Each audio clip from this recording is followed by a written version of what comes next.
Students, कैसे हैं आप सब। आई होप सब अच्छे होंगे घर पे और अच्छे से पढ़ाई भी कर रहे होंगे। नया नया सब्जेक्ट लिया है तो बहुत ध्यान से पढ़ना पड़ेगा, तभी अच्छे से समझ में आएगा। शुरुआती क्लास में अच्छे से पढ़ेंगे तभी आगे आएगा। ये बेसिक क्लास है आपकी, जिसको आपको बहुत ध्यान से पढ़ना है। ऐसे नहीं सोचना है 11th है, होम क्लास है, ये सब नहीं सोचना है। और आपको अपना आधार जो सब्जेक्ट का है वो बहुत पक्का करना है बेटा। सभी कॉम्पिटिटिव एग्ज़ाम्स जो होते हैं उनमें 11th का पोर्शन काफ़ी ज़्यादा पूछा जाता है, इसलिए आप बहुत ध्यान से पढ़िए इसको। ठीक है, हम डिस्कस कर रहे थे, ये हमारा वीडियो नंबर 4 है और हम डिस्कस कर रहे थे चैप्टर नंबर 1, जहाँ हम वर्गीकरण की बात कर रहे थे और हमने वर्गीकरण के कुछ संवर्ग आपको बताए थे। ठीक है, एक हमने जो है आपको वर्गीकरण की संवर्ग के अंदर हमने 3 संवर्ग आपको डिस्कस कर लिए थे। ठीक है, और संवर्ग जो है मैंने आपको बताया था वो एक पदानुक्रम में होते हैं हमेशा। सबसे छोटा संवर्ग, फिर उससे बड़ा संवर्ग, फिर उससे बड़ा, फिर उससे बड़ा, फिर उससे बड़ा, फिर सबसे बड़ा। तो जो सबसे बड़ा संवर्ग होता है उसमें कम समानताएं होती हैं, जबकि जो सबसे छोटा संवर्ग होता है उसमें जो जीव होते हैं वो अधिकतम समानता एक दूसरे से प्रदर्शित करते हैं। 3 संवर्गों के बारे में हमने पिछले वीडियो के अंदर डिस्कस कर लिया था। कौन कौन से संवर्ग हमने पढ़े थे? जाति, जाति मिलकर क्या बनाता है? वंश, वंश मिलकर क्या बनाता है? फैमिली या कुल बनाते हैं। ठीक है, तो 3 के बारे में हमने डिस्कस कर लिया था। चौथा हम जो संवर्ग डिस्कस करने जा रहे हैं वो है गण या ऑर्डर बोलते हैं इंग्लिश में। गण जो है वो कुलों का समूह है। ठीक है, जैसे कुल जो था वो किसका समूह था? वंशों का समूह। इसी प्रकार गण जो है वो किसका समूह है? कुलों का समूह है। बहुत सारे कुल मिलकर क्या बनाते हैं? गण बनाते हैं। अब ये एक बड़ा संवर्ग है। ठीक है, मतलब इसका जो लेवल होता है वो थोड़ा सा हायर होता है। जो छोटे संवर्ग होते हैं, जैसे जाति की बात करूँ, वंश की बात करूँ, कुल की बात करूँ, तो उनमें जो वर्गीकरण होता है वो उनके लक्षणों पर आधारित होता है, जबकि गण जो होता है वो पहचान के लक्षणों का एक समूह होता है। यानी आपने जीव को देखा और आपको पहचान रहे हैं आप कैसे ऐसे करेक्टर्स हैं, तो उस बिहाव पर आप उनको समूह बना लेते हैं। जबकि जो जाति, वंश और कुल है उनमें आप बहुत अच्छे से डिस्कस करते हैं कि ये करेक्टर्स मैच कर रहे हैं नहीं कर रहे हैं, उसके बिहाव पर आप उनका, क्योंकि वो लोएस्ट क्लासिफिकेशन जहाँ मैक्सिमम समानता होती है, और ये क्या है? हायर है।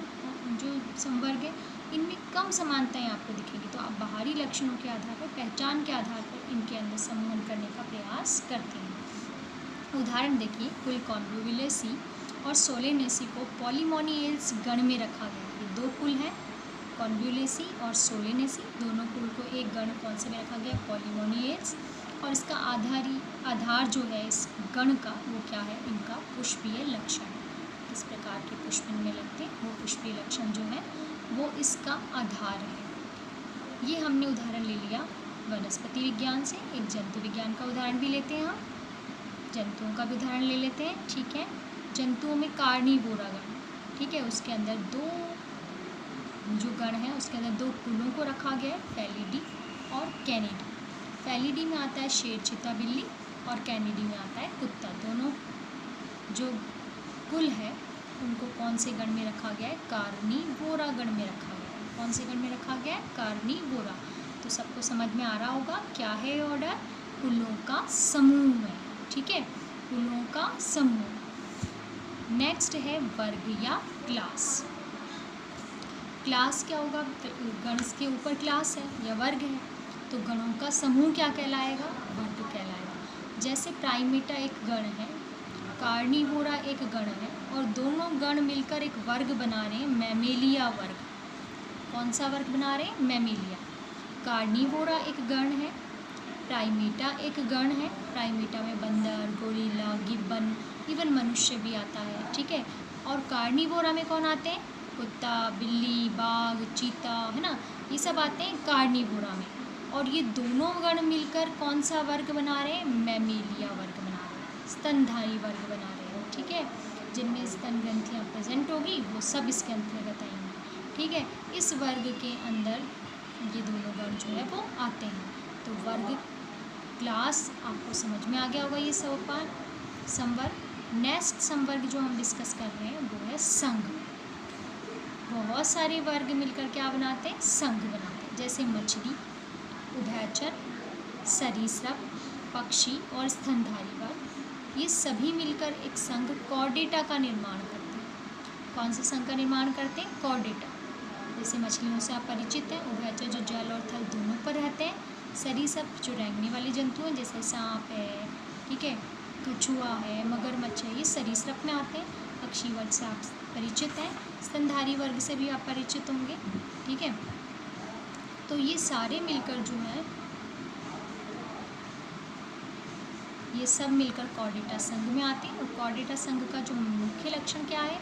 इसमें पृष्ठरज्जु या तंत्रिका रज्जु की उपस्थिति हो, ऐसे जंतुओं को कॉर्डेटा संघ में रखा जाता है, ठीक है। पौधे जो होते हैं इनमें वर्गों के जिनमें कुछ समान लक्षण होते हैं उन्हें उच्चतर संवर्ग डिवीज़न के अंदर रखा जाता है, ठीक है, प्रभाग या डिवीज़न में रखा जाता है। अब बात करते हैं हम अगले संवर्ग की, किंगडम या अगले संवर्ग की। पादप जगत, ये सबसे बड़ा संवर्ग है। समस्त पादपों को पादप जगत में रखा जाता है। हम देख लेते हैं प्रकाश संश्लेषी ये पादप है, उसे पादप जगत में रख देते हैं। जो पादप संश्लेषी नहीं है, जो अपना भोजन स्वयं नहीं बनाता है, दूसरे जीवों पर भोजन के लिए निर्भर रहता है, तो सबको इसमें रख देते हैं जंतु जगत के अंदर। तो दो किंगडम है ये, पादप जगत और जंतु जगत। अब मैं आपको ये दिखाती हूँ, देखिए आरोही क्रम में पदानुक्रम का संवर्ग। देखिए आपको ध्यान होगा, सबसे छोटा क्या होता है? जाति। जाति मिलकर क्या बनाते हैं? वंश। वंश मिलकर क्या बना लेते हैं? कुल या फैमिली। कुल मिलकर क्या बनाते हैं? गण। गण मिलकर क्या बनाएंगे? वर्ग या क्लास। क्लास मिलकर क्या बनाएंगे? संघ और फाइलम और डिवीज़न, ठीक है। और सबसे बड़ा संवर्ग क्या है? किंगडम या जगत। तो जगत, फिर जगत को उसमें बांटते हैं संघों में, संघों को वर्गों में, वर्गों को गणों में, गणों को कुलों में, को वंशों में और वंशों को जातियों में व्यक्त किया जा सकता है। तो देखो, जब स्पीशीज़ से जगत की तरफ जाते हैं, स्पीशीज़ में तो जीवों में अधिकतम समानता है, लेकिन जब हम स्पीशीज़ से जगत तक जाते हैं तो जीवों में जो समान लक्षण होते हैं उनमें क्या आती जाती है? कमी आती जाती है, ठीक है। सबसे नीचे वाले टैक्सॉन में सबसे अधिक समान गुण होंगे, तो सबसे ऊपर वाले संवर्ग में सबसे कम समानता होगी, ठीक है। और उनमें संबंध निर्धारित करना जो होता है इसीलिए बहुत मुश्किल भी हो जाता है, ठीक है। अब हम इसको उदाहरण की सहायता से देख लेते हैं सारे संवर्गों को। किस देखिए, कुछ जीवों जैसे घरेलू मक्खी, मानव, आम और गेहूँ को विभिन्न वर्गीय संवर्गों में रखा गया है। देखिए आप समझ में भी आएगा इससे आपको। जैसे मानव है, मानव का जो वैज्ञानिक नाम है वो आपको पता है, होमो सेपियंस होता है। होमो वंश है, सेपियंस जाति होती है। होमोनिडी कुल से बिलोंग करता है। गण कौन सा है? कुल के बाद गण आता है तो प्राइमेटा गण में ही आता है। गण के बाद वर्ग आता है तो मैमेलिया वर्ग में आते हैं। वर्ग के बाद संघ आता है तो कॉर्डेटा संघ के अंदर आते हैं, ठीक है। नेक्स्ट है घरेलू मक्खी, मस्का डोमेस्टिका। मस्का जो होता है वो इसका वंश है, डोमेस्टिका इसकी जाति है। म्यूसिडी जो है वो इसका कुल है। डिप्टेरा जो है वो इसका गण है।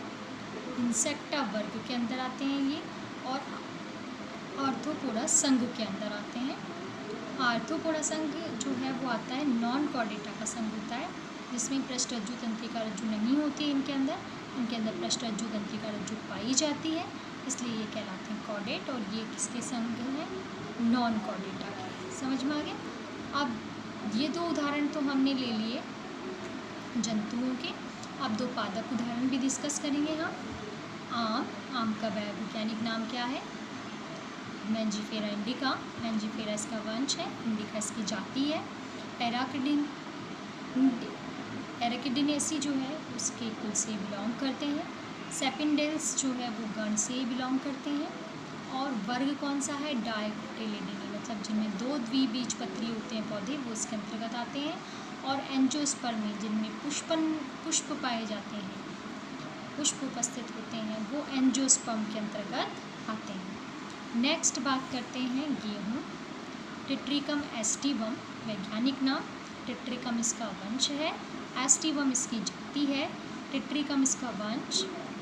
कुल कौन सा है? पोएसी कुल, ठीक है। ग्रामिनिया पोएसी कुल से आते हैं। पोएस जो होता है वो उनका गण है। मोनोकोटिलिडनी मतलब एक बीजपत्री जो वर्ग है वो ये है। और एंजियोस्पर्म जो है वो पादपों के अंदर, संघों के अंदर जो है ये आता, ये भी पुष्पी पादप होते हैं। पुष्पी पादपों का एक संघ है ये एंजियोस्पर्मी। ठीक है, इस प्रकार 2 उदाहरण तो हमने ले लिए पादपों से और 2 उदाहरण जो है वो हमने ले लिए जंतुओं के। ठीक है, और पूरा किस प्रकार पूरी हायरार्की के आधार पर उसे वर्गीकृत किया है ये उदाहरण की सहायता से समझाया गया है। आप इसे वापस देखिए। नाम मेरे हिसाब से आपको हो सकता है थोड़े से टफ लग रहे हो, लेकिन थोड़े दिनों बाद आप इनके आदी हो जाएंगे और आपको ये आराम से समझ में आने लग जाएंगे। ठीक है, लेकिन हमें पढ़ना पड़ेगा, शुरुआत में थोड़ी मेहनत करनी पड़ेगी। घबराएं नहीं, परेशान नहीं हो, बहुत अच्छे से समझ में आने लग जाएगा। थोड़े दिनों बाद आपको थोड़ी सी नई नई चीज़ें, थोड़ा सा वक्त लगेगा। ठीक है।